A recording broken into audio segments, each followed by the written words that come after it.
예, 인사드리겠습니다. 안녕하십니까? 이렇게 후포교회 성도님들을 만나 뵙게 돼서 개인적으로 영광이라고 생각합니다.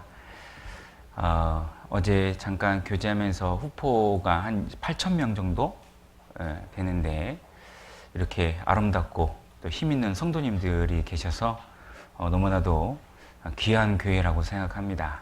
이런 교회에 같이 또 말씀을 배울 수 있는 기회를 주신 하나님께 감사를 드립니다. 먼저 하나님께 기도 올리도록 하겠습니다. 살아계시고 역사하시는 하나님, 오늘도 저희의 삶을 주관하여 주시고 주님의 은혜로 보살펴 주심에 감사를 드립니다. 저희에게 일꾼 삼아 주심에 감사를 드리고 이 지역에 복음을 전할 수 있는 기회를 주심에 감사를 드립니다. 오로지 주님의 뜻만 구하고 주님의 말씀에 순종하며 살아가시는 우리 후포교회 성도님들, 정말 이 지역에 죽어가는 영혼을 위해서 간절히 기도하고 복음을 위해서 또 순종하며 걸어가고 있습니다. 주께서 그것을 기억하시고 영육간에 축복하여 주시길 부탁드립니다. 오늘 말씀을 통해 주님께서 보이고자 하는 뜻을 알려주시고 온전한 부족한 자 입술을 가르쳐 주셔서 오직 이 자리에 주님의 권능과 성령의 역사만 있기를 간절히 바라고 원합니다. 말씀을 듣는 우리 성도님들, 말씀 앞에 또 순종하는 마음으로 잘 들을 수 있도록 인도하여 주시길 부탁드립니다. 오늘 부득이하게 참석하지 못하는 성도님들이 있다면 어디에 있든지 주님 보살펴 주시고 다음 시간에는 함께하는 가운데 동일한 은혜를 나눌 수 있도록 해 주시길 부탁드립니다. 이 시간 온전히 주님의 능력 가운데 있기를 간절히 바라면서 저희를 죄에서 구원하여 주신 예수님 이름으로 기도드렸습니다. 아멘. 우리 고린도전서 13장 7절 말씀을 보겠습니다. 고린도전서 13장 7절 말씀입니다.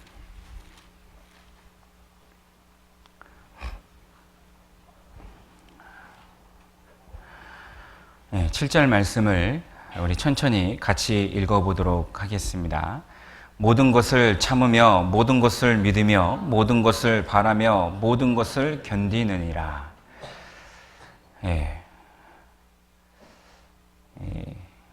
실은 설교 주제를 다른 주제를 갖고 왔는데 어제 같이 우리 교제하면서 주제를 좀 바꿨습니다. 오늘 함께 배울 말씀은 모든 것을 참으며 라는 말씀과 7절 후반부에 모든 것을 견딘다 라는 말씀을 함께 배워보려고 합니다. 모든 것을 참는다는 표현, 모든 것을 견딘다는 표현은 단어적으로 주는 뉘앙스가 같은 뜻으로 보입니다. 그러나 의미가 틀리기 때문에 분명히 하나님은 따로 적었으리라 믿습니다. 그러면 모든 것을 참는다는 것과 모든 것을 견딘다는 것은 무엇일까요? 7절에 모든 것을 믿으며 모든 것을 바라며는 배울 수는 없고요. 모든 것을 참으며 모든 것을 견딘다라는 말씀을 배워보려고 합니다. 먼저는 모든 것을 참는다는 것은 상대방의 믿음을 지켜주는 쪽에서 내가 참는 겁니다. 사랑은 오래 참고 라는 말씀을 많이 들으셨죠. 그런데 우리가 인격적으로 내가 갖고 있는 인격적으로 참으면 반드시 한계에 옵니다. 인간은 한계가 있기 때문에 제가 아무리 목사지만 여러분의 얼굴에 침을 뱉고 뺨을 때리면 여러분 기분 좋겠어요? 못 참습니다. 그렇죠? 보자 하니까 내가 보자기로 보이냐면서 달라지지 않겠습니까? 사람은 자기가 참는다고 생각하면 절대로 그 한계에 부딪힙니다. 그런데 하나님께서 우리에게 가르치시는 가르침 중에 하나가 참음인데 이 참음은 어떻게 참아야 되냐면 저 형제의 믿음을 지켜주는 쪽에서 내가 참아야 되겠다. 아직 신앙이 어리지만 이 형제의 믿음을 지켜주는 쪽에서 내가 참으면 훗날 후폭교의 정말 훌륭한 일꾼이 될 것이고 기둥 같은 존재가 될 것이라는 것을 바라보면서 참아주는 겁니다. 그 형제의 믿음을 지켜주기 위해서 참으면 참을 수 있습니다. 물론 이방인들도 마찬가지입니다. 이방인들도 대할 때 저 사람이 훗날 우리 교회에서 말씀을 들을 것이다 라고 생각한다면 세상 말로 그리스도인은 그러진 않겠지만 갑질을 하지 않을 수 있습니다. 제가 창피한 얘기 하나가 있는데요. 저는 성남교회에 있을 때 전도인 부름을 받았습니다. 근데 그 전에 성도로 있었을 때 성남교회가 건축을 한참 하고 있었을 때입니다. 근데 철거 봉사를 막 하고 있는데 밤 12시가 넘었어요. 너무 이제 회사 끝나고 저녁도 대충 먹고 건축 봉사로 서둘러 가서 밤 12시 넘어까지 봉사를 하니까 너무 배고프잖아요. 그래서 오늘 안 되겠다. 삼겹살을 좀 꼬 먹어야 되겠다. 그래서 24시간 운영하는 마트에 갔습니다. 그래서 마트에 갔더니 삼겹살이 세일을 한 거예요.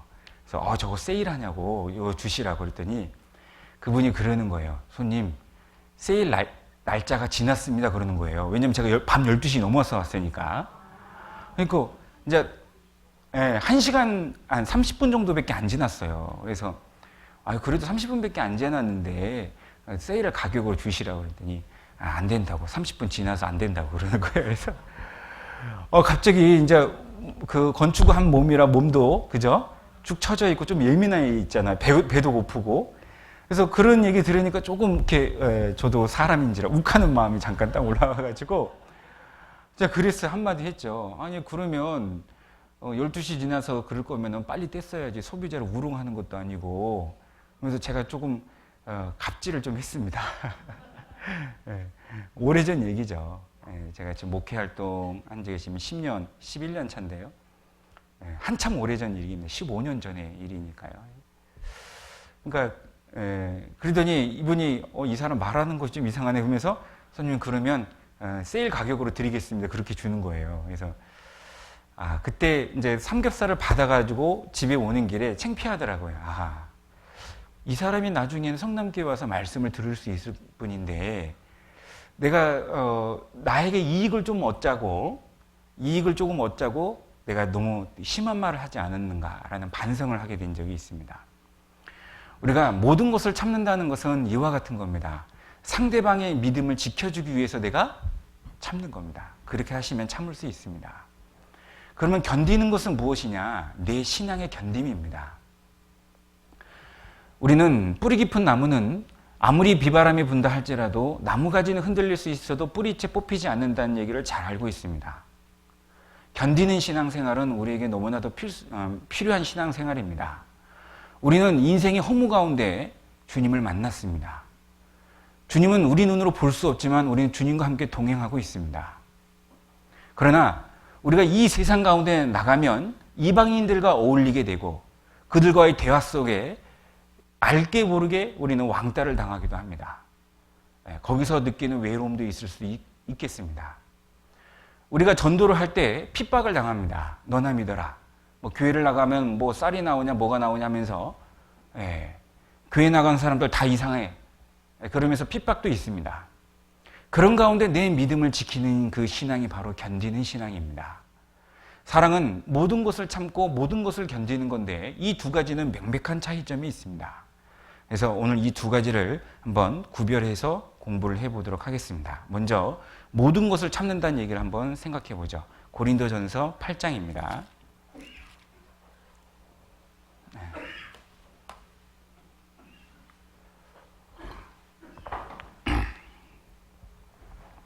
고린도전서 8장 1절 말씀을 우리 같이 읽어보도록 하겠습니다. 우상의 제물에 대하여는 우리가 다 지식이 있는 줄 아나 지식은 교만하게 하며 사랑은 덕을 세우나니. 지식은 교만하게 하며 사랑은 덕을 세우나니. 이 말씀 잘 아시죠? 근데 우리가 성경을 처음 읽을 때는 너무 포괄적으로 읽으시면 안 됩니다. 먼저는 성경이 말하고자 하는 의미를 정확하게 알고 그 다음에 확대 해석을 하는 것이 필요한데, 지식은 교만하게 하며 이 지식이 여기서 말하는 지식이 무엇인지 모르고 그냥 성경적인 지식 이렇게 단정 지으면 안 됩니다. 그러면 여기서 말하는 지식은 무엇이냐? 8장 1절에 보면 우상의 제물에 대하여 우리가 다 지식이 있는 줄 아나. 즉 그럼 이 지식은 우상 숭배가 아니고 우상 제물에 대한 지식을 말하고 있는 겁니다. 고린도 교회 성도님들은 헬라 문화권에 있었기 때문에 헬라 문화권 하면 토론 문화권입니다. 그래서 지식적으로는 굉장히 풍성했습니다. 이 사도 바울에게 질문을 던지는데요. 이렇게 질문을 던지죠. 바울, 우상의 제물, 그거 우상은 있지도 않지 않느냐. 그래서 우상의 제물을 먹는 것 그 자체는 죄가 되지 않지 않습니까? 그래서 우리가 먹고 있습니다. 그것에 대해서 어떻게 생각하십니까? 라고 질문을 던진 거예요. 그 사도 바울이 뭐라 그러냐면은, 먼저 한번 물어볼까요? 우상의 제물 먹는 거예요? 안 먹는 거예요? 예? 안 먹는 음식이죠. 그죠? 우상의 제물 우리가 뭐 먹을 것도 많은데 굳이 먹을 필요 없습니다. 근데, 우상의 제물 먹는 것에 대한 문제를 바울에게 질문을 던졌고, 바울은 이렇게 답변을 합니다. 4절. 그러므로 우상의 제물을 먹는 일에 대하여는 우리가 우상은 세상에 아무것도 아니며 또한 하나님은 한 분밖에 없는 줄 아노라. 자, 사도 바울이 이렇게 답변을 했습니다. 자, 그럼 다시 물어보겠습니다. 자, 우상의 제물 먹어도 돼요, 안 돼요? 예, 반복적인 질문에는 요구한 답이 있는 거예요. 예. 우상의 제물 먹어도 돼요, 안 돼요? 아하.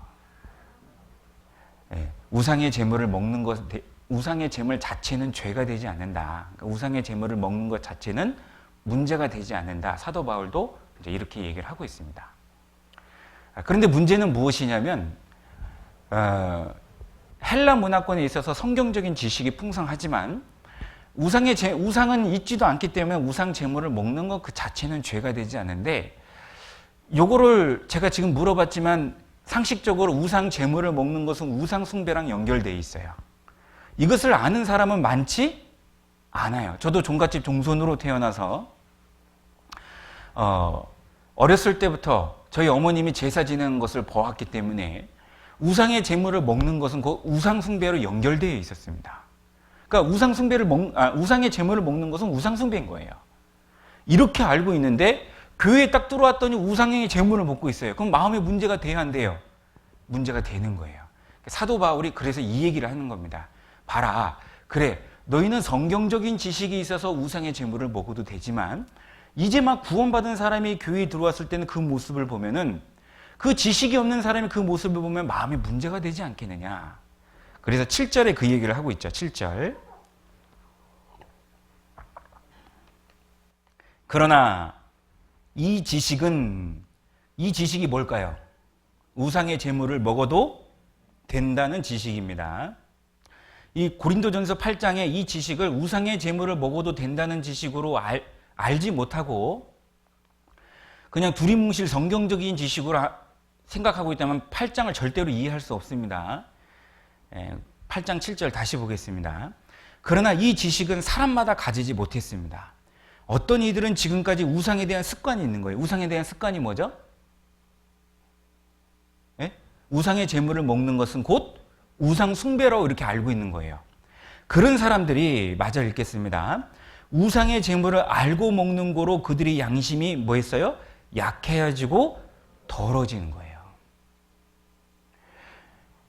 그래서 사도 바울은 우상의 제물을 먹지 않는 부분을 사도행전에는 단칼에 먹지 말라고 딱 얘기했는데, 사도 바울은 이렇게 접근하고 있는 겁니다. 사랑은 오래 참고, 사랑은 모든 것을 참으며, 저 형제의 믿음을 지켜주기 위해서 참는 쪽으로 얘기를 하고 있는 겁니다. 그래, 너네는 성경적인 지식이 있어서 그걸 먹을 수 있지만, 그러나 너희가 그걸 먹음으로 말미암아 성경적인 지식이 없는 그 사람이 실족하지 않겠느냐.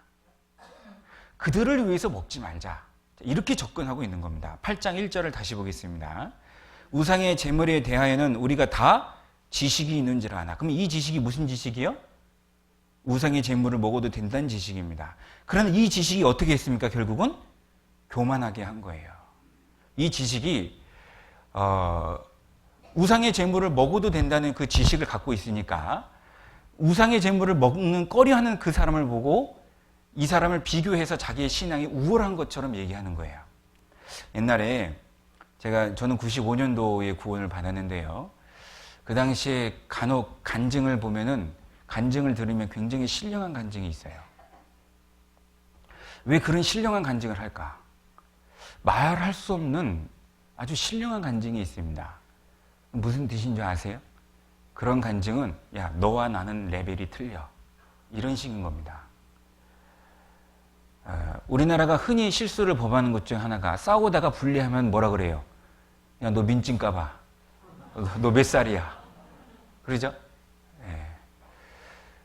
교회 안에서도 그런 게 있습니다. 내가 구원받은 지 몇 년이 됐는데 그래서요. 예. 그래서 뭐 달라진 게 있어요? 신앙은 연수가 아니라 만약에 연수를 얘기할 거면 그거에 대한 책임을 지셔야죠. 교회에서 얼마만큼 순종하십니까? 얼마만큼 헌신하십니까? 교회를 위해서 얼마나 눈물을 흘리셨습니까? 그러나 단지 이제 막 구원받고 들어온 성도와 비교해서 나는 너와 틀려. 그런 정도로 다가선다면 지식은 교만하게 하며 결국 이런 격입니다. 지금 고린도전서 8장의 문제를 사도 바울이 그걸 지적하고 있는 겁니다. 지식은 교만하게 하며 결국은요, 너는 못 먹지만 나는 먹을 수 있어. 그러면서 이제는 죄를 범해요. 어디에 앉았죠? 9절을 보겠습니다. 9절, 8장 9절. 그런즉 너희 자유함이 약한 자들에게 거치는 것이 되지 않도록 조심하라. 이 약한 자들이라는 것은 지식이 없는 사람, 이제만 구원받은 사람입니다. 근데 10절 보세요. 지식이 있는 네가, 이 지식이 무슨 지식이에요? 우상의 제물을 먹어도 된다는 지식이 있으니까 이제 어디 앉았어요? 우상의 집에 앉은 거예요. 설마 앉았겠어? 이렇게 얘기하면 안 됩니다. 성경을 설마라고 얘기하면 안 돼요. 앉았기 때문에 기록한 겁니다. 성경을 추측해서 읽으면 안 됩니다. 지식이 있는 네가 이제는 그 지식이 교만케 해서 우상의 집에 앉아서 그걸 먹는 거예요. 누구든지 보면 그 약한 자들이 양심의 담력을 얻어 어찌 우상의 제물을 먹게 되지 않겠느냐. 결국은 그 지식이 교만케 해서 죄를 범하게 되는 겁니다. 사도 바울은 13절을 보겠습니다. 그러므로 만일 식물이 내 형제로 실족해 하면 나는 영원히 고기를 먹지 아니하여 내 형제를 실족지 않게 하리라. 이게 결국 무슨 뜻이냐면 8장의 얘기는 간단합니다. 지식은 성경적인 지식으로 말미암아 신앙의 우월성을 강조함으로 믿음이 연약한 자를 실족하게 할 수 있다는 거예요. 그러나 그것은 올바른 신앙이 아니다. 신앙은 사랑은 오래 참고 모든 것을 참으며, 신앙은 그 형제의 믿음을 지켜주는 쪽에서 내가 절제하고 그 형제의 믿음을 지켜주는 쪽에서 내 자유를 사용하지 않는 것이 신앙이다. 사도 바울이 이렇게 접근하고 있는 겁니다. 물론 지식이 중요합니다. 구원에 관한 지식이 없으면 구원을 받을 수 없죠. 예수님의 피로 과거, 현재, 미래의 죄를 다 용서받았다는 지식이 있어야 구원을 받습니다. 그러나 그 지식을 알았다고 해서 구원받는 건 아니죠. 우리가 간혹 실수할 수 있는 것 중에 하나가 구원을 설득하는 일인데, 영원한 속죄를 안 돼요. 그것이 구원이라고. 근데 본인은 못 믿겠대요. 본인은 못 믿는데 영원한 죄를 용서했다는 것은 안 돼요. 그것이 구원이라고.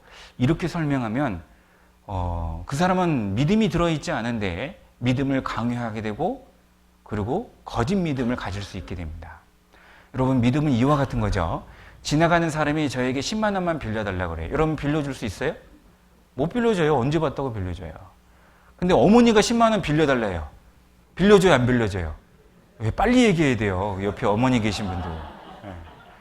왜 10만 원 왜 빌려줘요? 아니까. 믿음은 믿고자 하는 대상자가 있고 그 대상자의 인격을 할 때 믿음이 온전해지는 거예요. 내가 믿고 있는 하나님, 내가 믿고 있는 예수님이 나하고 무슨 관계가 있는지, 그가 나를 얼마나 사랑하시는지, 그걸 알 때 그 성경 구원에 관한 지식이 내 마음에 믿어지게 되는 겁니다. 마음으로 믿어 의에 이르고. 그런데 그 지식을 알았다고 해서 구원받았다 이렇게 치부해버리면 굉장히 위험해집니다. 마찬가지로 지식은 교만하게 하는 겁니다. 8장 1절을 다시 보시겠습니다.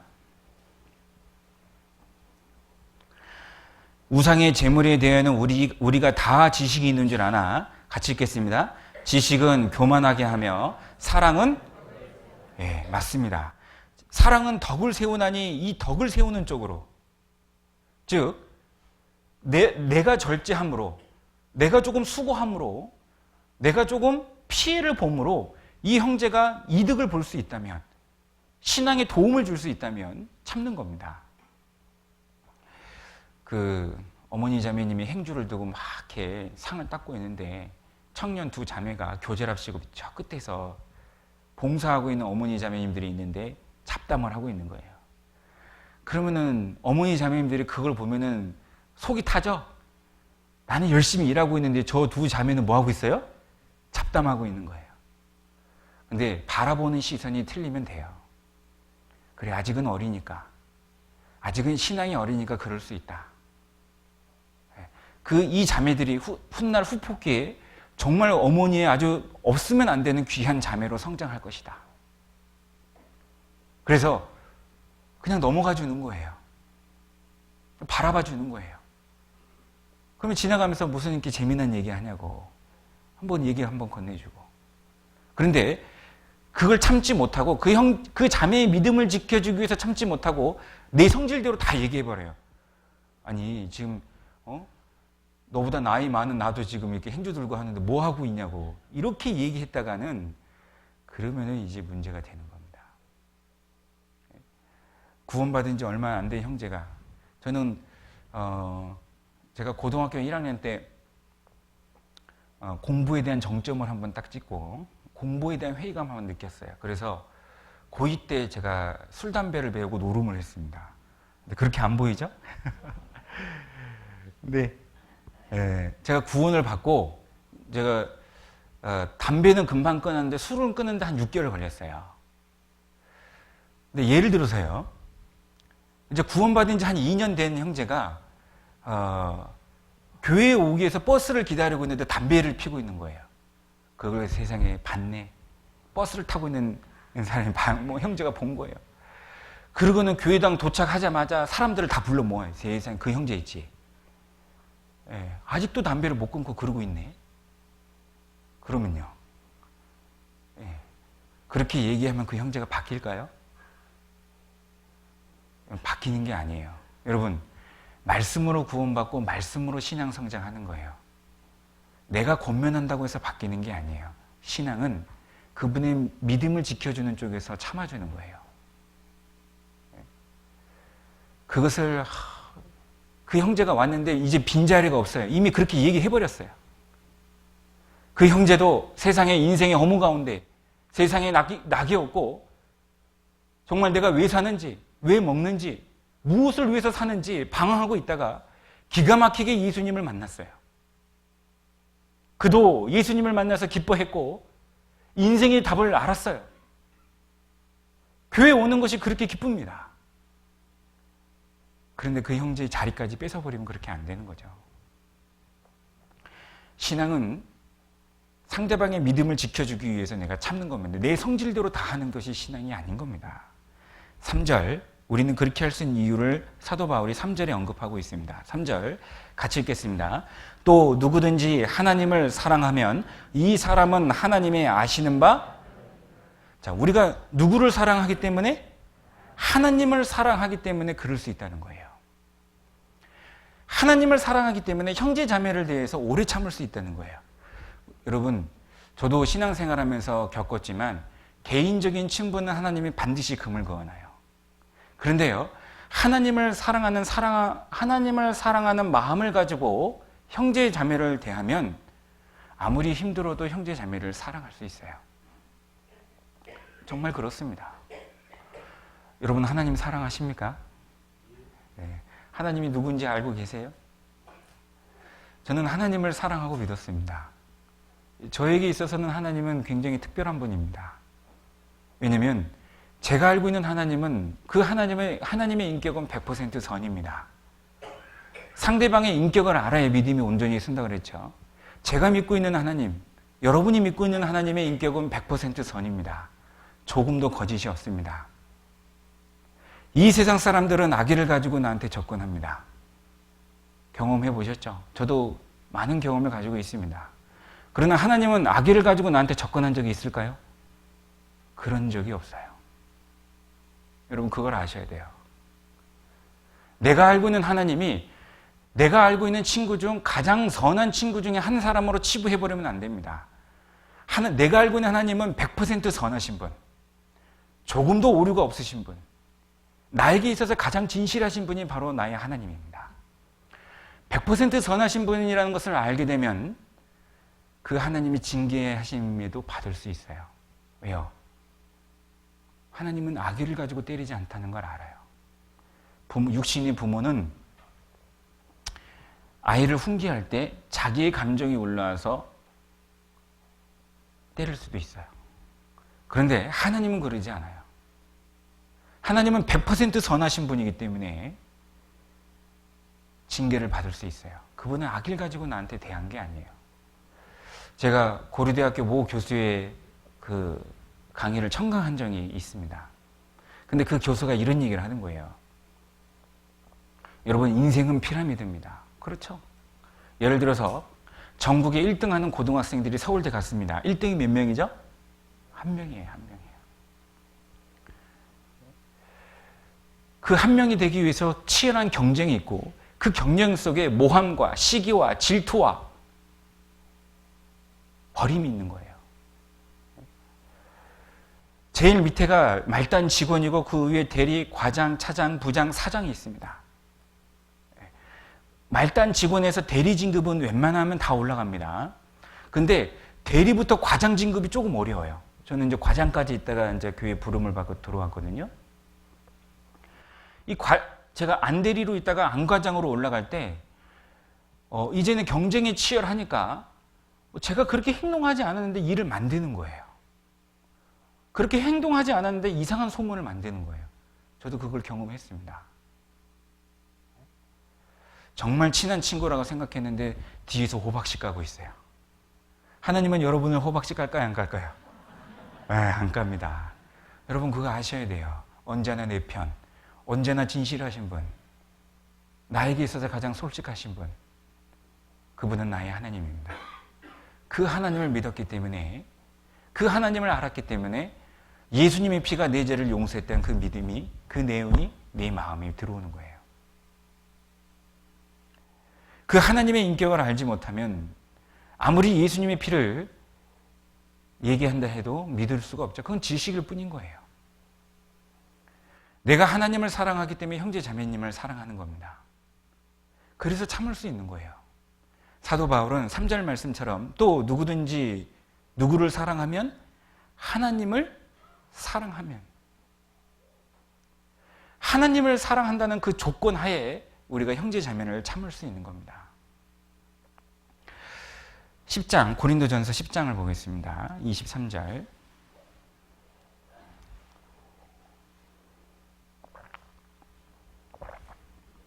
모든 것이 가하나 모든 것이 유익한 것이 아니요 모든 것이 가하나 모든 것이 덕을 세우는 것이 아니니. 24절 말씀을 같이 읽겠습니다. 누구든지 자기의 유익을 구치 말고 남의 유익을 구하라. 자, 이것이 어떤 표현이죠? 모든 것을 참으며. 고린도전서 13장 7절에 모든 것을 참으며 라는 것을 풀어서 얘기하면 남의 유익을 위해서 참으라는 겁니다. 그 형제의 믿음을 지켜주기 위해서 참을 줄 알아야 됩니다. 우리가 참아야 될 내용들이 여러 가지가 있는데 시간 관계상 다 배울 수는 없고 한 두 가지만 배워보려고 하는데요. 첫째는 우리 잠언 17장을 한번 볼까요? 잠언 17장 9절입니다.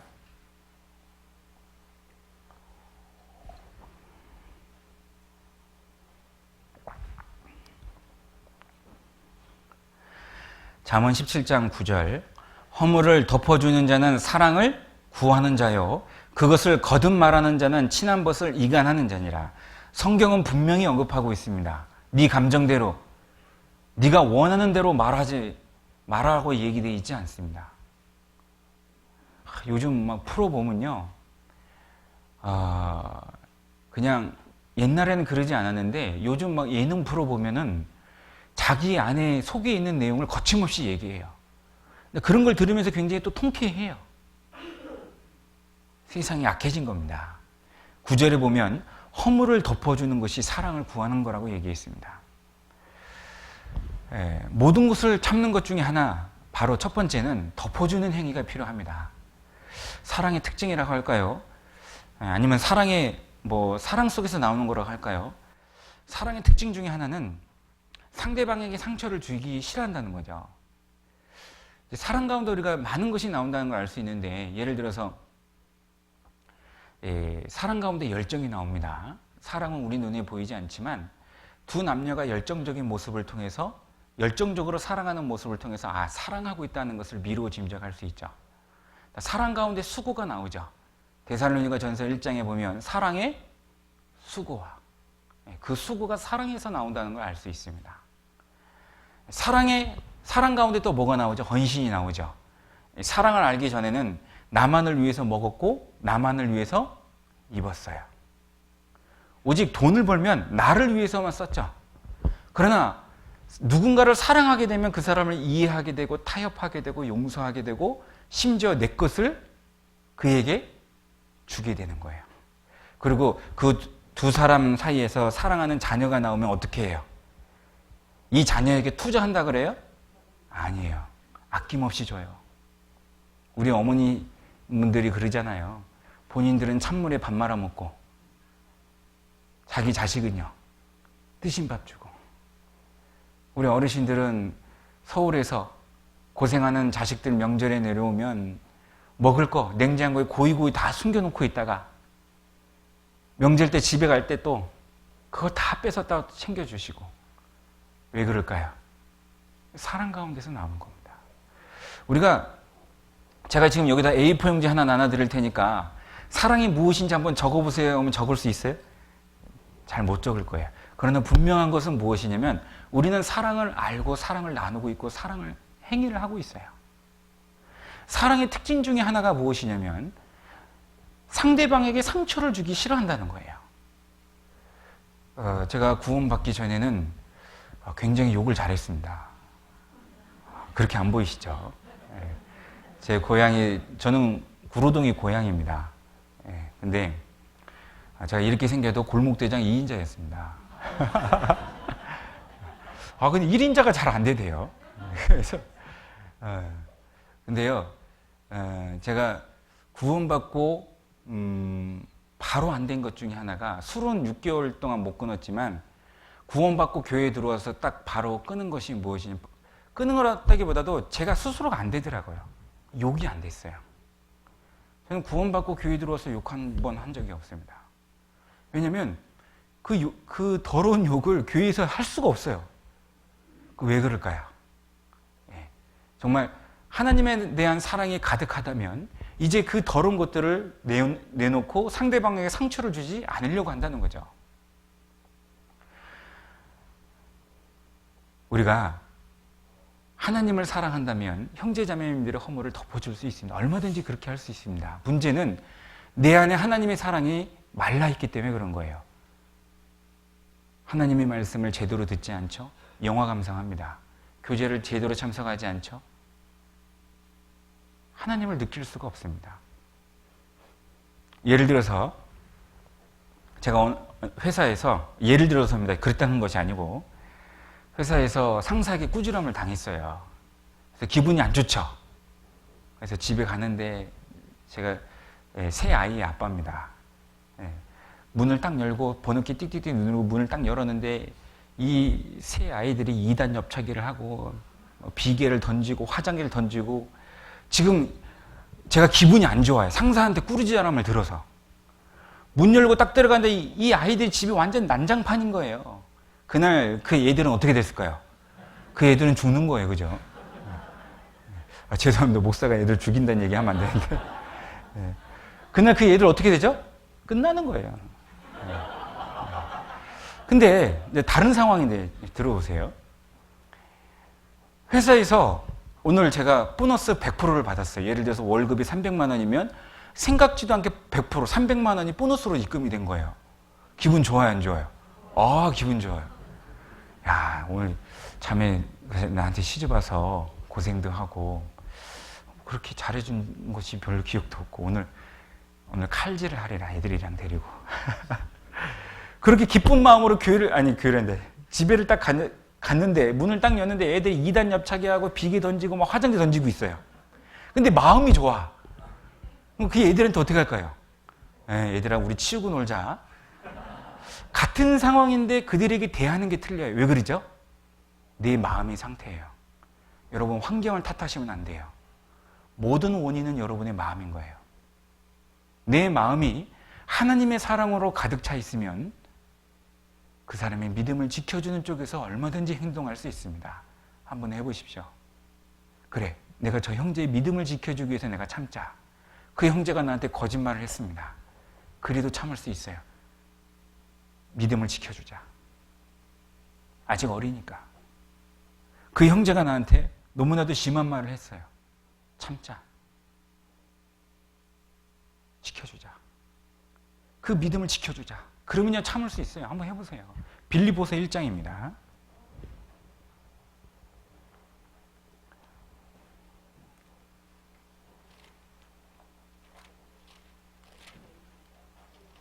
(8절)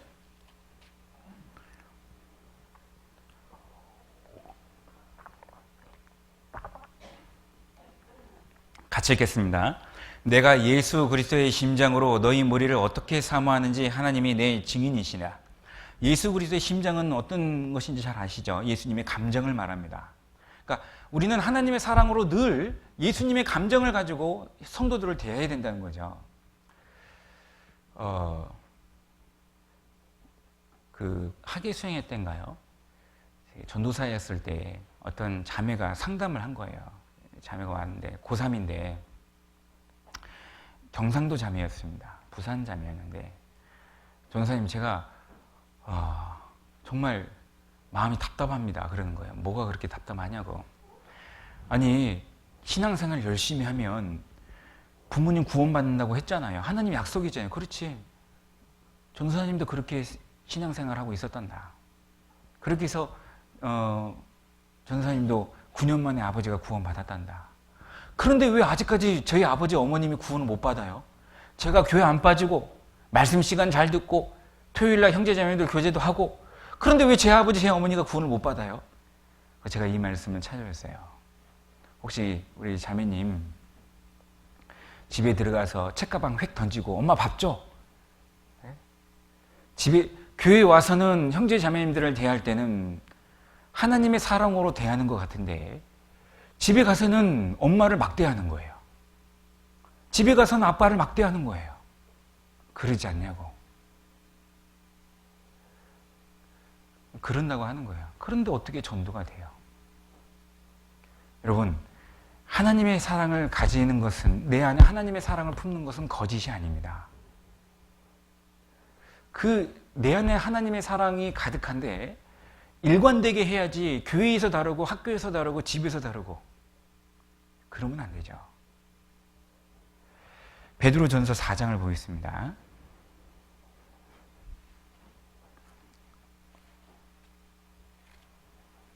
8절.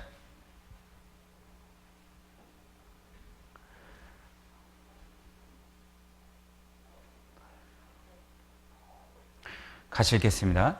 무엇보다도 열심으로 서로 사랑할지니 사랑은 허다한 죄를 덮느니라.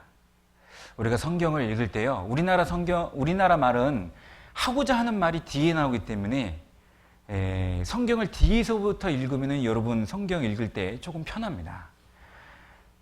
영어 성경은 하고자 하는 말이 먼저 시작하기 때문에 눈에 확 들어오거든요. 근데 우리나라 말은 조금 장황해요. 하고자 하는 말이 뒤에 있으니까 중간에 하는 말을 들어서 놓쳐버리면 뒤에서 하는 말을 잘 캐치가 안 되는 거예요. 그래서 성경을 읽을 때도요, 뒤에서부터 읽으면 여러분 성경 읽을 때 좀 편안하게 읽을 수 있습니다. 예를 들어서 8절에 보면 사랑은 허다한 죄를 뭐 하죠? 덮습니다. 그리고 무엇보다도 열심으로 사랑할지니. 사랑은 죄를 덮어주는 겁니다. 우리가 예수님에게 받은 첫 계명은 서로 사랑하라라고 했습니다. 사랑하는 방법이 무엇일까? 베드로는 열심을 가지고 사랑하라는데 그 사랑의 내용은 무엇일까? 바로 덮어주는 겁니다. 물론 누군가에게 주라. 그리하면 베풀어주고 주고 도와주고 그것도 사랑이지만 열심으로 사랑하는 그 사랑의 내용이 무엇인지를 베드로가 설명해주고 있습니다. 그것은 덮어주는 겁니다. 조금 부족해 보이는 거, 어머 그 자매 그랬대, 어머 그 형제 그랬대, 그걸 일일이 얘기하는 것이 아니라 눈 감아주고 지나가주고 덮어주는 거예요. 참 우리가 교회에서 그러면 안 되는데 우리 후폭교회는 안 그럴 거라 생각합니다. 아내가 교회 와서 남편 흉을 봐요. 아이고 우리 형제 집에 가면 성경도 안 읽어. 그렇게 하면은 남편이 바뀔까요? 여러분 잘 생각하셔야 돼요. 남편이 교회 와서요 하는 얘기가 아이고 우리 자매는 교회에서는 막 웃고 막 뭐 스마일인데 집에 가면 뭐 불욕을 하고 그래서 내가 한마디 했다고. 아니 교회에서는 그렇게 웃더니 집에 오서는 얼굴이 딴판이냐고. 교회 와서 자매 그렇게 흉을 보면은 자매가 바뀔까요? 여러분 절대로 바뀌는 게 아니에요. 사랑은 허물을 덮어주는 거예요. 전도인 저도 부족합니다. 저는 완벽하다고 생각하지 않습니다. 저도 실수를 하고 부족합니다. 저희 교단의 목사님들 다 훌륭하십니다. 그러나 실수할 수 있습니다. 그러나 우리 교회 목사입니다. 우리 후폭교회 담임 목사입니다. 우리 예산교회 담임 목사입니다. 우리 목사님입니다. 조금 실수할 수 있습니다. 그런데 그 실수한 거 가지고 목사가 그런다고 그렇게 얘기하면 과연 우리 교회 목사님이 힘을 받아서 열정을 가지고 전도할까요? 조금 부족하지만 기도해주고 그 허물을 덮어주고 도와준다면 그게 사랑이 아닐까요? 우리는 너무나도 쉽게 자기 의를 드러내기 바빠요. 상대방을 비교하면서 나는 이만큼 해. 아이고 우리 남편은 집에 가서 기도도 안 하고 말씀도 안 들어요. 그 얘기를 하면서 반면에 자기는 그렇게 한다는 얘기죠. 여러분 그것은 사랑도 아니고 아무것도 아니에요. 전령지혜라는 사자성어가 있는데 초나라의 장왕이라는 사람이 전투에서 승리를 하고 연회를 베풀었습니다. 아시는 분 계시죠? 근데 그분이 그 장왕이 연회를 베풀었는데 갑자기 불이 딱 꺼진 거예요. 그래서 어떤 신하가 술에 취해서 후궁의 가슴을 만졌어요. 요즘은 이제 미투 운동 해가지고 그죠? 근데 이 후궁 아무리 후궁이지만 왕이 아닌데 그래서요 이 후궁이 옛날에 이렇게 갓을 썼는데 갓에 이렇게 갓끈이 있잖아요. 갓끈을 딱 잡고 딱 뜯은 거예요. 그러면 왕에게 소리쳤습니다. 왕이시여, 어떤 신하가 저를 겁탈했습니다. 이 신하를 불을 당장 켜가지고 혼내달라고 얘기하는 거예요. 뭐 죽여달라고 얘기하는 거죠. 근데 왕이 불을 켜지 말래요. 모든 신하는 자기 손으로 갓끈을 뜯어서 버리라고 얘기합니다. 왜 그랬을까요? 이미 술을 취해서 이성을 잃었기 때문에 덮어준 거예요. 그로부터 3년 후에 진나라하고 전쟁을 벌입니다. 이 초나라가. 근데 이 장왕이 수수에 몰리죠. 옛날에는 왕이 전쟁에서 앞장서서 나갔어요. 요즘 우리 시대는 전쟁이 왜 잘 안 일어나죠? 옛날에는 전쟁을 해서 다른 나라를 침략을 해야 그 나라의 인력과 세금과 그 나라의 물자를 가져올 수 있어서 나라가 부흥합니다. 그래서 과거에는 그렇게 전쟁을 했어요. 우리 시대에는 전쟁이 일어날 수가 없습니다. 왜냐하면 도시가 너무나도 화려해요. 그 화려한 도시가 미사일 한 방 맞아가지고 그 지금 서울의 그 제일 높은 빌딩 뭐예요? 롯데. 어이구 죄송합니다. 공개적인 자리에서. 그거 하나 무너져 봐요. 어마어마한 재산 피해가 납니다. 그래서 지금은 그렇게 전쟁이 쉽게 벌어지지 않습니다. 그래서 중국이 러시아가 이스라엘을 치러 갈 때 중국이 바로 치러 들어가지 않는 이유가 그와 같은 거죠. 중국은 경제 대국인 겁니다. 자, 아무튼 이 장왕이 수세에 몰리고 있었는데 왕이 수세에 몰리면 전쟁에서 패배하는 거예요. 근데 장웅이라는 이름이 비슷합니다. 이 장군이 와서 이 장왕을 건져요. 그러고는 전쟁을 역전시켜 버립니다. 장왕이 장웅을 딱 부릅니다. 그러고 야, 내가 너한테 난 너 잘 모르겠다. 내가 너한테 뭐 이렇게 해준 것도 없는데 너 나한테 왜 그러냐 그랬더니, 그러면서 이 장웅이 한 얘기가, 왕이시여 3년 전에 이러이러한 연회장 사건의 주인공이 바로 접니다. 이 장웅은 이 후궁이 소리쳤을 때 술이 딱 깼을 거예요. 그죠? 아차, 자기가 실수했다는 걸 알았을 거예요. 이제 난 죽었다. 영락없이 죽었다. 그 죽음의 벼랑 끝에 딱 서 있음을 딱 알았을 겁니다. 근데 왕이 용서해 준 거예요. 그러고는 이 장웅이 장왕에게 충성하기로 마음에 결심한 거예요. 여러분, 사람은 누구나 다 미약하고 연약하고 완전하지 않습니다. 사랑은 덮어주는 거지, 그 부족한 것을 일일이 캐내서 당신은 이게 문제야, 내가 권면 하나 할까? 이렇게 얘기하는 게 성경이 아닙니다. 덮어주고 이해해주고, 하나님은 모든 걸 다 아셔요. 설교 시간에, 교제 시간에 하나님이 분명히 깨우쳐 주십니다. 저도 신앙생활이 95년도부터 신앙생활 하면서 느끼는 게 뭐였냐면, 누군가에게 어떤 형제 자매님들에게 말 실수를 할 수 있죠. 그럼요, 집에 가서 잠을 못 자요. 내가 왜 그랬을까? 내가 마치는 기도를 하고 주님 앞에 이제 잠자리에 들잖아요. 내가 그 형제에게 너무 지나친 말을 했다. 여러분, 성령께서 그분을 가르치고 도와주고 고칩니다. 굳이 내가 지적하지 않아도 됩니다.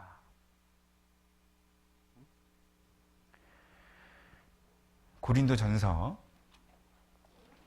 6장입니다.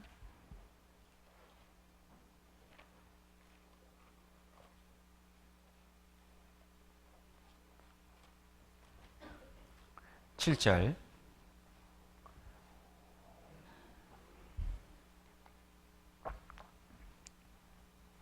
너희가 피차 송사함으로 너희 가운데 이미 완연한 허물이 있나니 차라리 에다가 밑줄을 치시기 바랍니다. 차라리 불의를 당하는 것이 낫지 아니하며, 차라리에다가 밑줄을 쳐야 되겠죠? 같이 읽겠습니다. 차라리 속는 것이 낫지, 이게 하나님의 말씀입니다. 차라리 속는 거 거짓말입니다. 형제가 거짓말하네. 그리스도인이 거짓말하네. 자매가 거짓말하네. 뻔뻔하네. 예수님의 피로 구원받은 거 맞아? 이렇게 얘기할 것이 아니라 차라리 속아주는 것이 낫지 아니하냐. 이게 성경입니다. 왜냐하면 그 뒤에 나오죠. 8절. 너희는 불의를 행하고 속이는구나. 같이 읽겠습니다. 저는 너희 형제로다. 하나님이 가르칠 겁니다. 일일이 그 형제에게 형제 신앙이 어떻고 자매의 신앙이 어떻고 왜 그거밖에 못해? 이렇게 얘기하는 것은 옳지 못합니다. 기다려 주십시오. 기도해주고 도와주시고 조금만 더 기다려 주시면 돼요. 물론 여러분 이거 오해가 좀 있을 수 있는데, 사도 바울은 서신서에 이런 표현이 있습니다. 너희 중에 불순종하는 자를 지목해서 부끄럽게 하라는 표현도 있습니다. 제가 사랑을 덮는다는 표현은 변하지 않는 인격적인 부분을 얘기한 거지, 교회 질서를 무너뜨리고 이단 교리를 갖고 온 것을 덮어주라는 얘기는 아닙니다. 우리나라는 자유민주주의 국가입니다. 그럼에도 불구하고 군인이 존재하고 경찰이 존재합니다.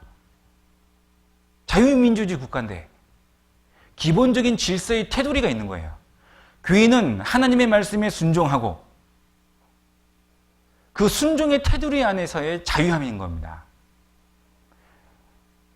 허물을 덮어주라고 하니까 교회를 힘들게 하고 교회에 분란을 일으키고 그런 부분을 덮어달라는 얘기는 아닙니다. 구별하셔야 됩니다.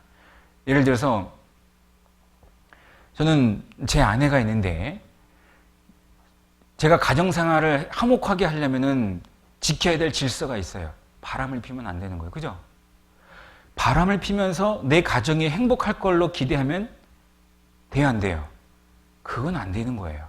내가 이 교회에 불순종하면서 내 생활이 평안하고 내가 잘 되고 하나님 앞에 은혜를 받을 걸로 기대하면 돼요, 안 돼요? 그걸 기대하면 안 되는 거예요. 여러분, 불순종은 용기도 아니고 불순종은 영웅도 아니에요. 제가 말씀드리는 것은, 허물을 덮어주는 것은 구원받고 나서 아직 변하지 않는 모습. 구원받았다고 하는데 아직 술을 먹고 있어요. 근데 여러분, 술을 끊고 교회를 들어오는 게 아니에요. 교회를 다니면서 술을 끊는 거예요. 그렇게 되는 거예요. 아직도 술을 못 끊고 있냐고. 정말 친한 사이라면 얘기해 볼 수 있겠죠? 그러나 비판하는 입장에서 그렇게 얘기하지 마시고 사랑하는 입장에서 얘기할 거라면 얘기 한번 해보셔도 상관없을 겁니다. 로마서 15장 두 번째 참아야 될 것이 있습니다. 1절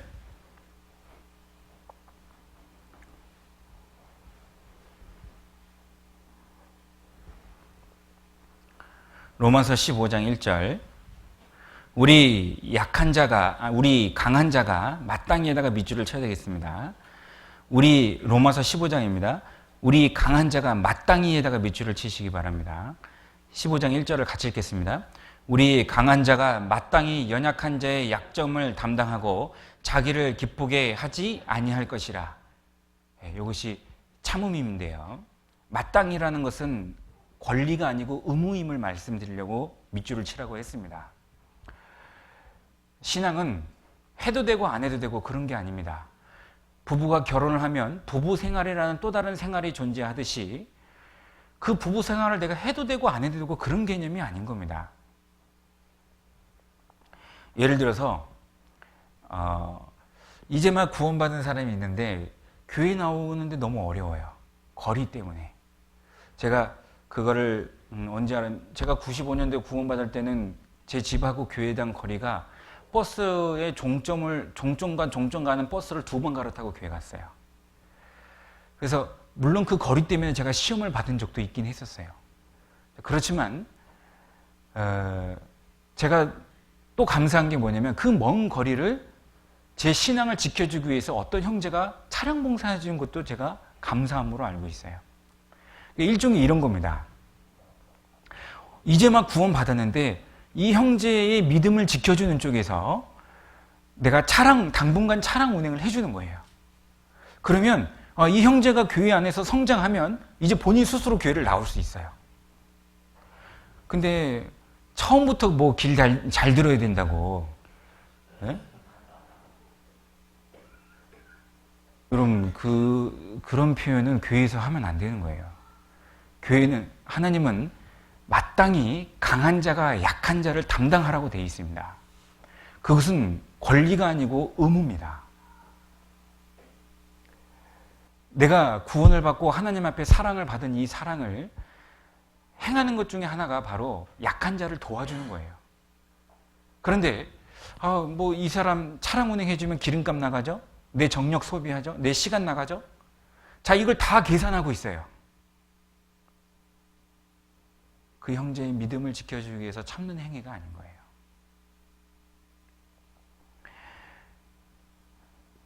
성숙한 그리스도인은 다른 사람의 짐을 지고 갈 줄 알 때 성숙해지는 겁니다. 그리스도인은 자기만을 위해서 살아가는 게 아닙니다.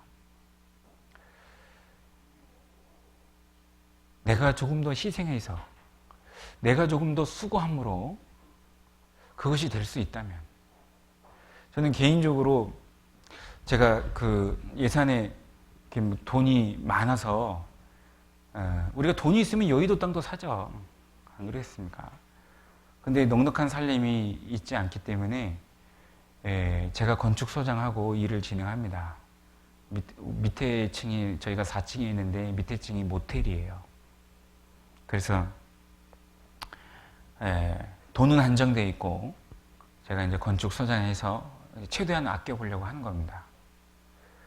그러나 그 일에는 굉장히 수고로움이 있고 힘듭니다.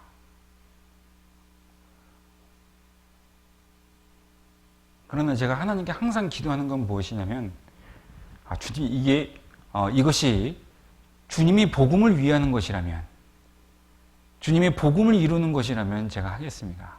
항상 기도하고 있는 내용이 그겁니다. 저는 연약하고 아무것도 할 수 없지만, 그래서 어려운 일이 오고 힘든 일이 오면 저도 인간인지라 마음이 무겁고 힘들 수 있어요.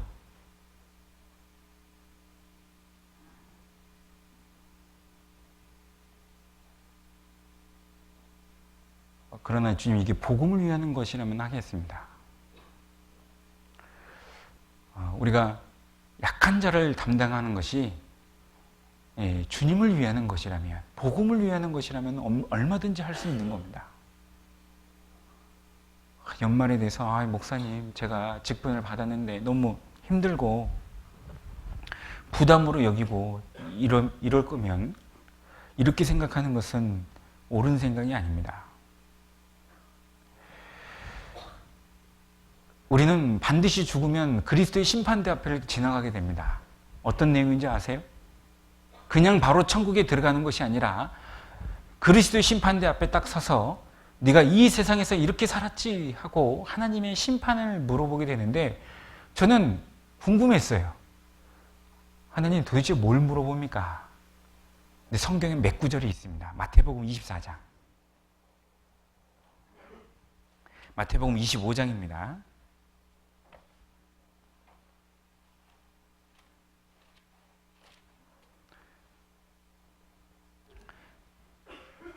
(35절)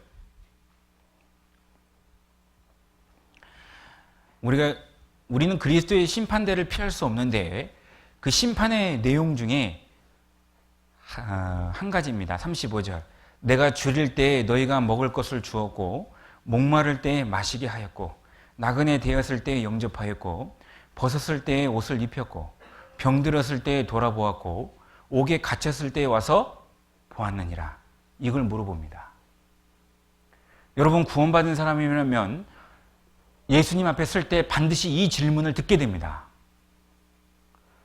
그런데 그 의인이 이렇게 물어보죠. 37절. 이에 의인들이 대답하여 가로되, 의인들이죠. 모두 다 물어본다는 뜻입니다. 주여, 우리가 어느 때에 주의 줄이신 것을 보고 공개하였으며 목말하신 것을 보고 마시게 하였나이까? 그러자 예수님께서 이렇게 얘기합니다. 40절을 같이 읽겠습니다.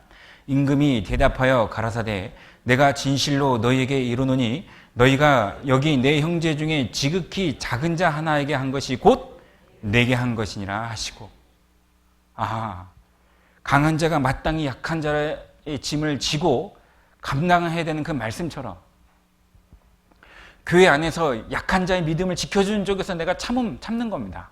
봉사도 해주고 내 물질도 사용하고, 그랬을 때 하나님의 그리스도의 심판대 앞에서 이 내용을 통과하게 되는 거예요. 부끄럽지 않게 되는 거예요. 자기만을 위한 신앙생활, 나만을 위한 신앙생활, 여러분, 그것은 신앙생활이 아닙니다. 종교생활입니다.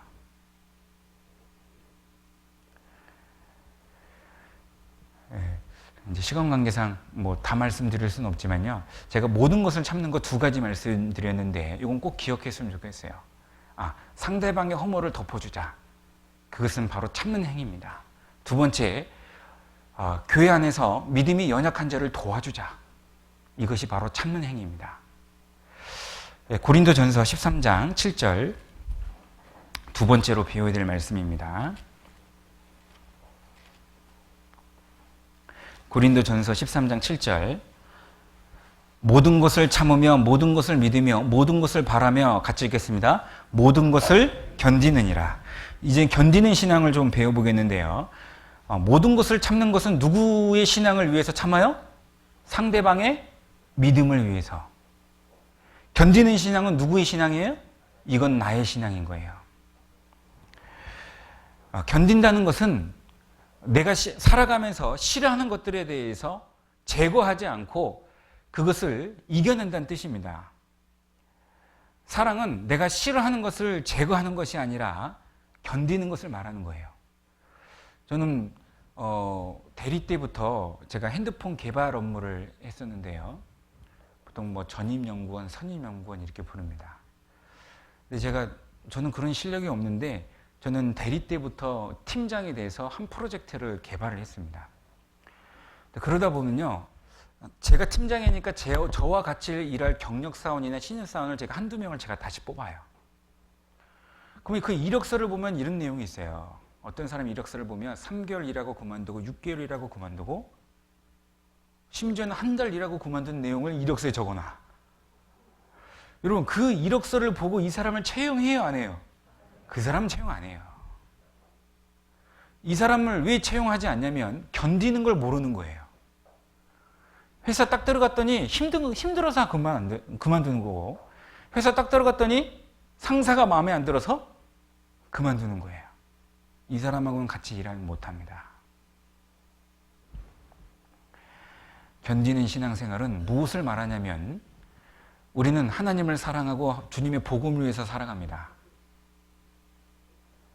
그러나 우리는 복음을 위해서 살아갈 때 우리의 대적자 사단 마귀가 우리를 방해해요. 히브리 성경에는 피 흘리기까지라는 표현을 통해서 우리가 자기와의 죄와 이 세상의 유혹과 핍박으로 인한 많은 전투가 있음을 예고하고 있습니다. 거기서 우리는 견디는 신앙생활이 필요한데 거기서 도망가는 신앙생활은 하나님 보시기에 어떻게 볼까요? 내가 힘들다고 도망가 버려요. 그러면 하나님 보시기에 나를 어떻게 보실까요? 나는 주님을 사랑한대요. 그래도요. 나는 주님을 사랑한다고 해놓고 핍박이 오면 도망가 버려요. 그러면 하나님이 내가 하나님을 사랑한다는 그 고백을 하나님이 어떻게 여길까요? 아까 그리스도의 심판대 얘기했죠. 그리스도의 심판대에 섰을 때 또 심판하는 내용을 한번 보겠습니다. 마태복음 5장입니다.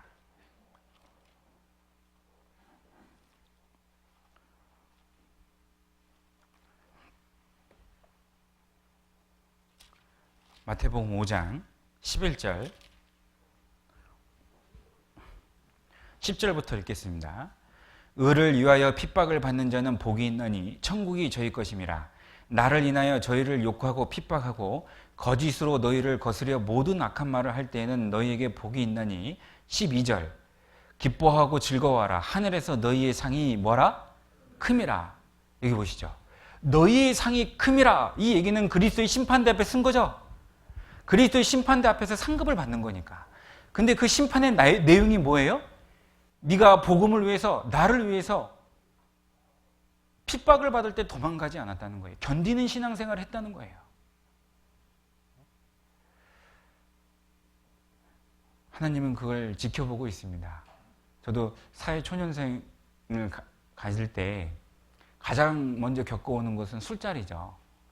안사원 이리 와서 술 한 잔 받지. 제가 예수님 믿는 사람이라 술 안 먹습니다. 이제 분위기 험악해집니다. 내가 알고 있는 장로는 먹던데, 교회 목사도 먹던데, 하면서 막 설득을 합니다. 죄송하지만 제가 안 먹는 음식입니다. 안 먹는 음식 얘기했으니까 정리하고 넘어갈 거예요. 우상의 잼을 먹는 거예요, 안 먹는 거예요? 안 먹는 겁니다. 먹을 거 많은데, 물론 지금 막 배고파서 눈이 돌아가가지고 막 기절하기 일보 직전이에요. 근데 지금 제사 음식밖에 없어요. 먹어요, 안 먹어요? 먹는 거예요. 구별을 하실 수 있어야 돼요. 예수님은 다윗을 책망하지 않은 것을 얘기했습니다. 제사장만이 먹을 수 있는 진설병을 다윗이 먹었을 때 문제 삼지 않았습니다. 사람을 위해서 음식이 존재했지 음식을 위해서 사람이 존재한 게 아니라는 겁니다.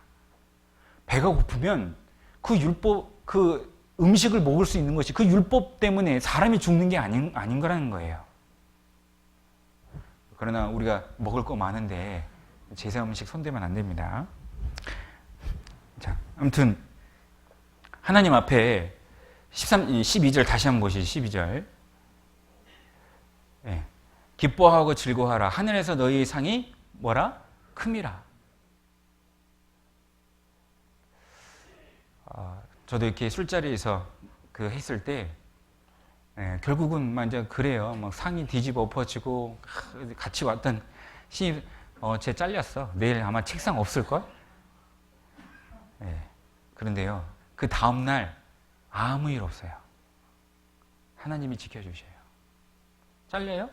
하나님이 다른 직장을 예비해 뒀기 때문에 그런 거예요. 하나님을 믿으셔야 돼요.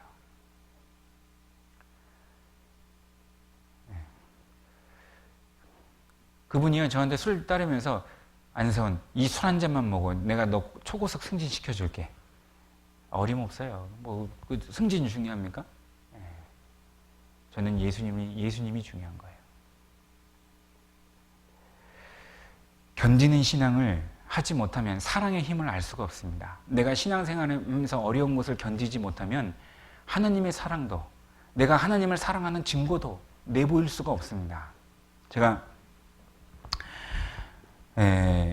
그 집회 때 처음 그 영상을 보고 충격에 빠진 적이 있었어요. 뭐였냐면 할아버지한테 물어보는 할머니랑 다 결혼하겠대. 다시 태어나면. 근데 할머님들은 하나같이 할아버지랑 결혼 안 한다는 거예요. 그래서 제가 그 영상을 처음으로 목격하고 나서 충격에 휩싸여가지고 나도 준비해야 되나?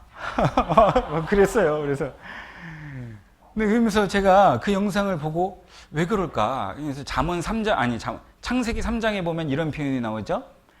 아내를 누가 다스려요? 남편이 다스린다는 표현이 나와요. 이건 하나님의 명령인 겁니다. 같은 인격이지만 질서가 있는 겁니다. 그래서 그런 것 때문에 그런가? 이런 생각도 많이 해봅니다. 근데 제가 전도사로 있을 때 어떤 봉사의 형제님이 학예 수양회 때 저하고 이제 전도 상담을 하다가 이분이 구원을 받고 저한테 간증을 하는 거예요. 전도사님, 정말 제가 제 아내를 사랑하고 너무 감사합니다.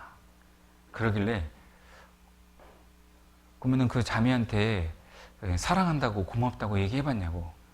그 얘기는 못하겠다는 거예요. 이게 조선 남자들의 문제인 것 같아요. 저도 지금 제 아내가 저기 뒤에 앉아있는데 사랑한다는 얘기 한 번도 안 해봤어요. 사랑한다는 얘기하면 몸에 날 것 같아. 안 그래요? 우리 남자분들? 저만 그런가? 떼수건이 필요해, 막. 나 사랑하냐고 물어보면, 그런 걸 물어보냐고 알면서. 근데 이제 그분이 그러는 거예요. 그래서,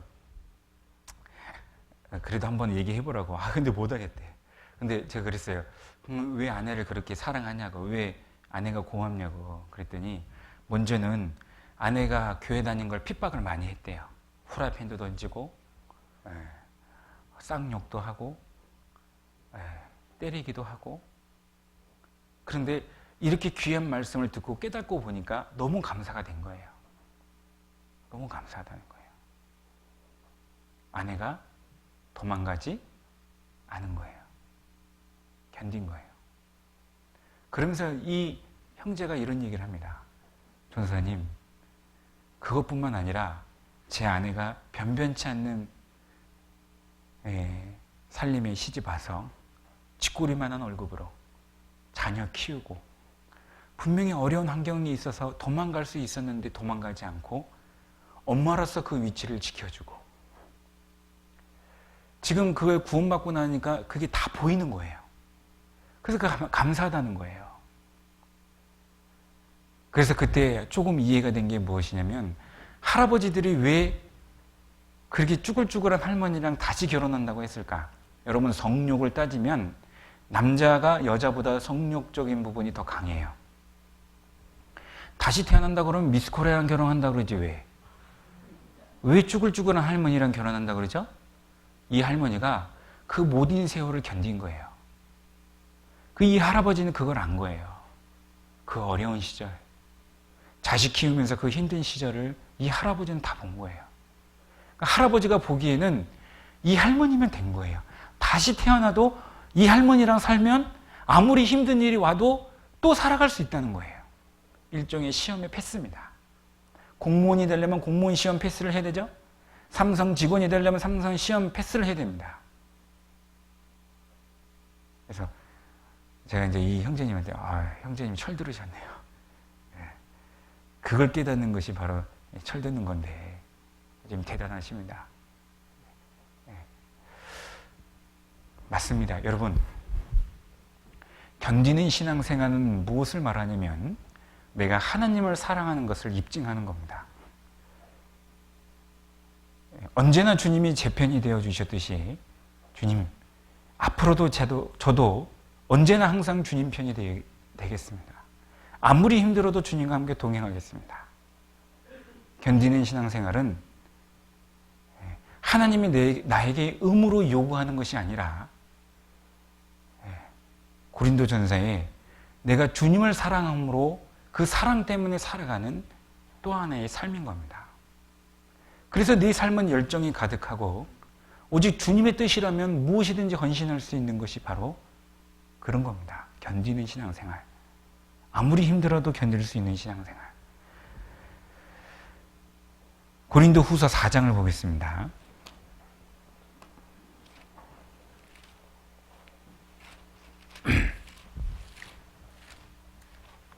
17절.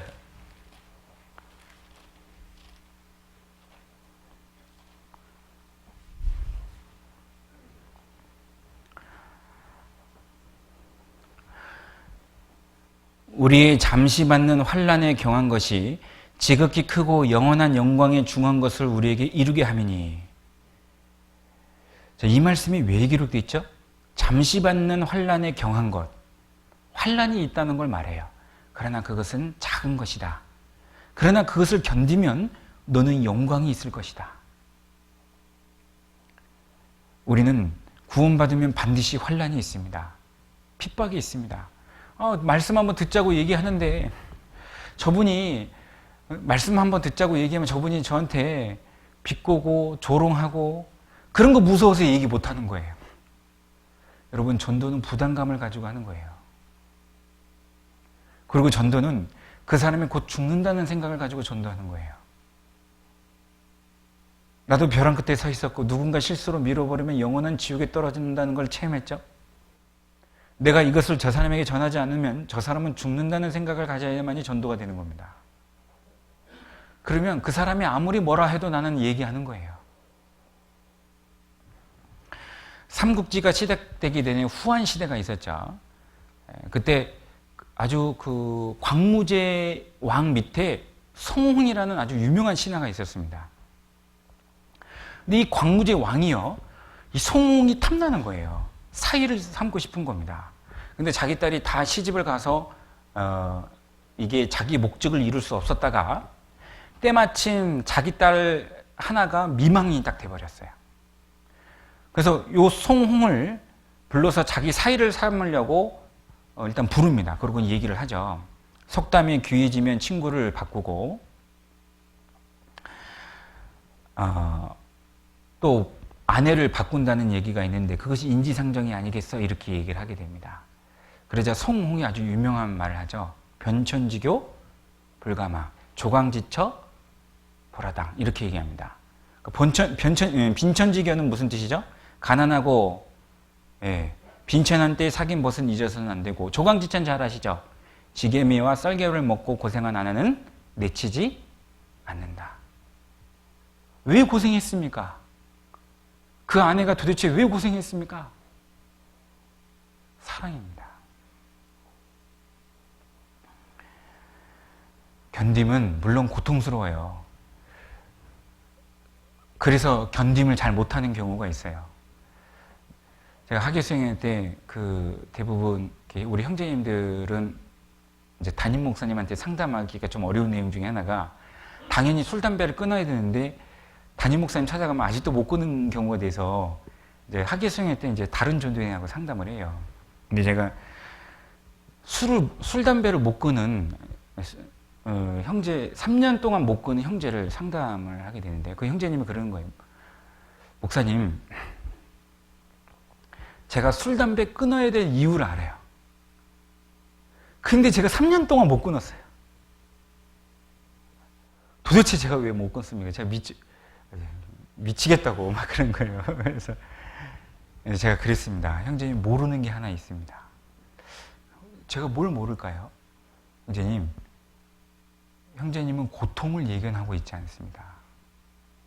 고통을 예견해야 참을 수 있는데, 고통을 예견하지 못하니까 고통이 왔을 때 못 버티는 거예요.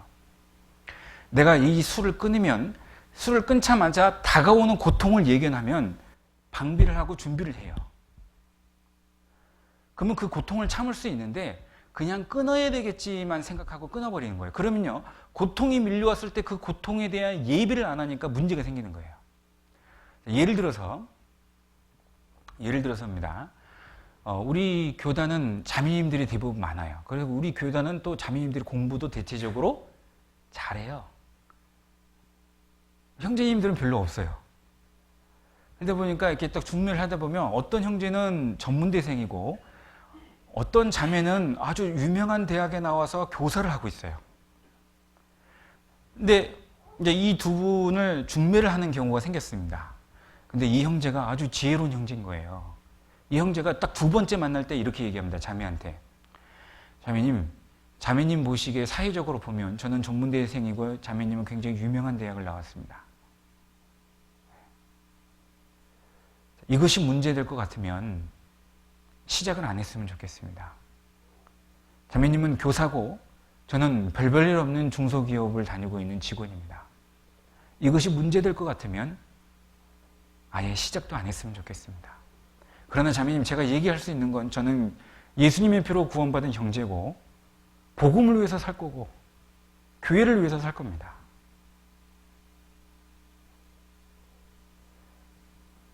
그래서 그 자매가 어떻게 얘기할까요? 그래, 없던 걸로 해요. 그러면 뭐 그 자매는 차마 말은 못하겠고 이겁니다. 그죠? 근데 그 자매가 알겠다고. 저는, 형제님, 전 그거 보고 결혼하지 않습니다. 믿음 보고 결혼하는 거죠. 근데 그 형제가 지혜로운 게 뭔지 아세요? 미리 다가올 고통을 예견해 준 거예요. 결혼 딱 하고 나서 양가 부모님들 다 인사로 다니면 이방인 구원받지 않는 사람들도 있죠. 그럼 하나같이 얘기하는 게 뭐죠? 여자가 아깝네. 그런 얘기를, 좋은 말도 여러 번이지, 그런 얘기를 자꾸 들으면 어떻게 돼요? 이제는 그걸 생각하게 되는 거예요. 후회되고 아쉬워하는 거예요. 근데 형제가 이미 고통을 예견했죠? 시작하지 말자고. 이런 일이 벌어질 거라고. 그러니까 그 자매는 그 고통을 예견하니까 그런 일이 닥쳐왔을 때 이제 문제 삼아요, 안 삼아요? 문제를 안 삼는 거예요. 여러분, 견딤은요, 고통을 예견하셔야 돼요. 내가 전도할 때 그 사람이 나를 핍박할 것이라는 생각을 가지셔야 돼요. 그래야 전도가 되는 거예요.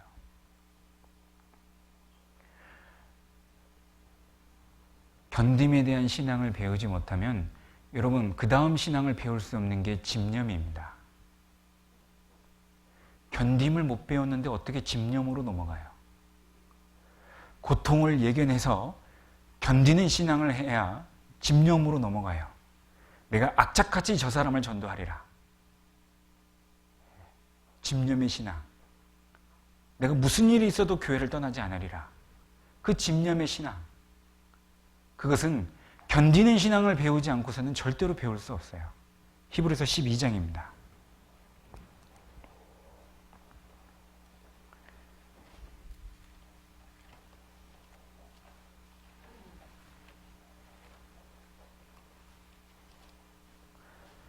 (1절) 이러므로 우리에게 구름같이 둘러싼 허다한 증인들이 있으니 모든 무거운 것과 얽매이기 쉬운 죄를 벗어버리고 같이 읽겠습니다. 인내로써 우리 앞에 당한 경주를 경주하며. 이 인내가 무엇을 말하죠? 견딤입니다. 인내로써 우리 앞에 당한 경주를 경주하며. 그러나 방법은 2절에 나오죠. 믿음의 주여 또 온전케 하신 이인 예수를 바라보자. 내가 왜 견디는 신앙생활을 하느냐? 바로 주님을 바라보기 때문에. 주님은 나를 버리지 않기 때문에. 이 세상 모든 사람이 날 손가락질한다 할지라도 하나님의 인격은 100% 선입니다. 이 세상 모든 사람이 손가락질한다 할지라도 하나님은 나한테 손가락질하지 않습니다. 여러분 분명히 아셔야 됩니다. 이 세상 모든 사람이 날 조롱한다 할지라도 하나님은 여러분을 조롱하지 않습니다. 제가 작년 학예수행회 때 중고등부 학생들을 상담하는데 정말 감사한 게 무엇이냐면 많은 학생들이 신앙의 갈등을 가지고 물어봤다는 거예요. 솔직하게, 목사님, 제가 친구에게 왕따를 당할까 봐 교회를 빠지고 친구의 모임을 갑니다. 이거 어떻게 해야 됩니까? 그래서 제가 로마서 3장 말씀을 찾아서 얘기했습니다. 모든 사람은 다 거짓되대. 그렇게 왕따 당할까 봐 가까이 다가간 그 친구들, 너한테 거짓말하지 않디? 네 뒤에서 욕하지 않디? 너를 조롱하고 너를 손가락하지 않냐고. 맞습니다. 형제가 명심해야 될 게 있다고. 우리 자매님이 명심해야 될 게 있다고. 그들은 조롱하고 너를 손가락하지만 하나님은 나를 조롱하지 않고 손가락질하지도 않고 항상 하나님은 너의 편이 되어준다는 걸 기억해라고. 잠깐 그 친구들에게 왕따 당할 것을 걱정해서 교회에 나왔지만 그 뒷일은 하나님이 책임져 주실 거라고. 예수님을 바라보고 하나님을 바라볼 때 견디는 신앙생활을 할 수 있어요. 요압이 누군지 압니까? 다윗의 군대장관입니다. 그 사람이 다윗의 아들 압살롬에게 제의를 받습니다. 압살롬이 굉장히 매력적인 인물이잖아요. 압살롬이 그 다윗의 군대장관 요압을 불러서 하는 얘기가 너 내 밑으로 들어와. 그런데 요압이 거절을 해버려요. 대단한 인물입니다. 그런데 이 요압이 말년에 다윗이 침상에 누워서 죽는 날을 기다리고 있을 때 다윗은 이미 솔로몬을 자신의 후대 왕으로 선정해 놨는데 압살롬처럼 똑같은 행위를 저지르는 아들이 있었어요. 그 이름이 아도니아입니다. 아도니아가 압살롬처럼 요압을 또 부릅니다. 그런데 이 요압이 그때 넘어가 버려요. 이 요압이 아도니아 편에 딱 붙어버리죠. 왜 그랬을까요? 물론 여러 가지 이유가 성경에 나옵니다. 근데 이 요압이 평생을 다윗과 함께 있으면서도 이 요압이 배우지 못한 것이 무엇이냐면 그 요압이 다윗을 통해서 하나님의 역사를 못 보는 거예요. 잠깐은 봤겠죠. 다윗이 힘이 있고 용기가 있고 담대한 마음을 봤을 때는 압살롬의 제안을 거절해버렸지만 다윗이 침상에 누워서 골골거리고 힘없는 상태에 봤을 때는 아도니의 편에 딱 붙어버렸습니다. 요압은 다윗 뒤에 역사하시는 하나님을 보지 못하는 거예요. 교회에 와서 말씀을 통해서 하나님을 보실 줄 알아야 돼요. 교회에 와서 형제 자매님을 통해서 하나님을 보실 줄 알아야 돼요. 그런데 교회가 친목단체가 되면 안 돼요. 친하고 서로 사랑을 나누고 그걸 하지 말라는 얘기가 아닙니다. 저는 성남께서 전도사로 있을 때 청년회하고 교회학교를 둘 다 이렇게 담당을 했었는데요. 제가 이제 95년도부터 교회학교 중고등부 교사를 해오고 전도인 들어올 때부터 계속 이제 중고등부 부장으로 있으면서 교회학교를 오래 했기 때문에 교회학교 담당도 하고 청년회 담당도 했었습니다. 근데요, 제가 그래요. 우리 청년분들에게 그래요. 모임을 9시 반, 늦어도 10시 이전에 집에 가서 빨리 자라. 청년들이 혈기가 있으니까 늦게까지 교제를 하는 거예요. 좋아 보여요. 할 수 있어요. 그런데 그 다음날 아침에 와서 말씀 시간에 졸아. 뭐 때문에 졸죠? 밤늦게까지 논 거예요. 그렇게 할 거면 놀지 말아라. 주일날 말씀을 통해서 하나님을 바라볼 수가 없어요. 주일날 말씀 시간에 말씀을 깨닫는 게 아니고 조는 시간이에요. 영화 감상 시간이죠? 이거 언제 끝나지? 이제 끝날 때, 제가 칼같이 끝내드립니다. 저는 성격상. 걱정하지 마세요. 3분 남았습니다. 네.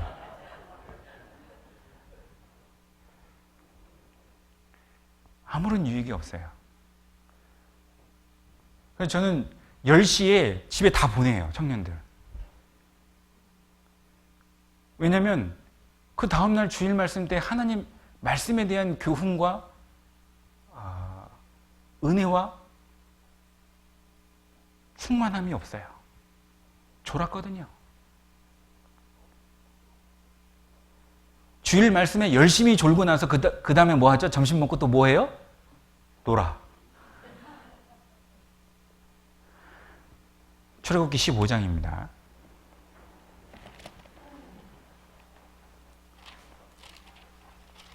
마지막 말씀이 될 것 같습니다. 시간 관계상 견디는 신앙생활은 길게 말씀을 못 드리고요. 15장 22절 모세가 홍해에서 이스라엘을 인도하며 그들이 나와서 수르광야에 들어가서 거기서 사흘 길을 행하였으나 물을 얻지 못하였고 마라에 이르렀더니 그곳 물이 써서 마시지 못하겠으므로 그 이름을 마라라 하였더라. 24절 백성이 모세에 대해서 뭐 했죠? 원망했습니다. 이들은 하나님을 바라보지 못한 거예요. 하나님은 27절 보세요. 그들이 엘림, 오아시스죠. 이름에 거기 물샘 12과 종려 70수가 있느니라. 거기서 그들이 그 물 곁에 장막을 치니라. 저를 보시죠. 1분 남았습니다. 저를 보세요. 네. 여러분, 견디는 신앙생활은 예수님을 바라볼 때 가능한 거예요. 네. 주님은 우리를 해피엔딩으로 끝나게 만드십니다. 결국 오아시스로 인도합니다. 근데 우리는 육신이 있어서 근시안적인 거예요. 너무 가까이, 현재 내게 벌어진 일만 생각해요. 힘들면 기도하시면 되잖아요. 하나님이 여러분 편이잖아요. 어려운 일이 있으면 주님께 물어보면 되잖아요. 주님이 도와주신다고 했잖아요. 막상 힘든 일이고 어려운 일을 드는 우왕좌왕이에요. 그러시면 안 됩니다. 고린도전서 13장 본문 말씀 보고 마치겠습니다.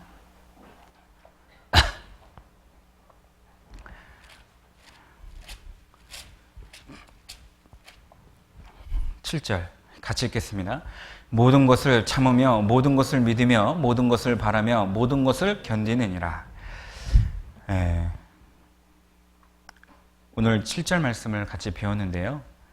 모든 것을 참는 건 상대방의 믿음을 지켜주기 위해서 참는 겁니다. 꼭 한번 실천해 보셨으면 좋겠습니다. 그래, 그 형제의 믿음을 지켜주기 위해서 내가 참자. 여러분, 그럼 그렇게 생각해서 참으면 참을 수 있습니다. 한번 그렇게 해서 참아 보십시오. 7절 후반부에 모든 것을 견디느니라. 여러분은 어떤 일이 있어도 주님과 동행하셔야 됩니다. 오직 주님은 여러분만을 위해서 살아오셨고 여러분 때문에 열정을 나타내셨습니다. 교회를 사랑하시고 주님을 사랑하시고 말씀을 사랑하십시오. 기도하시겠습니다. 살아계시고 역사하시는 하나님 감사합니다. 우리 후폭교회 성도님들 너무나도 자랑스럽고 주님 보시기에 너무나도 보석 같은 주님의 영혼입니다. 복음만을 위해 걸어가는 우리 성도님들에게 주님 더욱 사랑으로 베풀어 주시고 은혜로 지켜주시길 부탁드립니다. 주님 오시는 그날까지 이 교회가 든든히 쓰고 복음만을 위해 살아가는 교회로 소문나기를 원합니다. 저희를 죄에서 구원하여 주신 예수님 이름으로 기도드렸습니다. 아멘.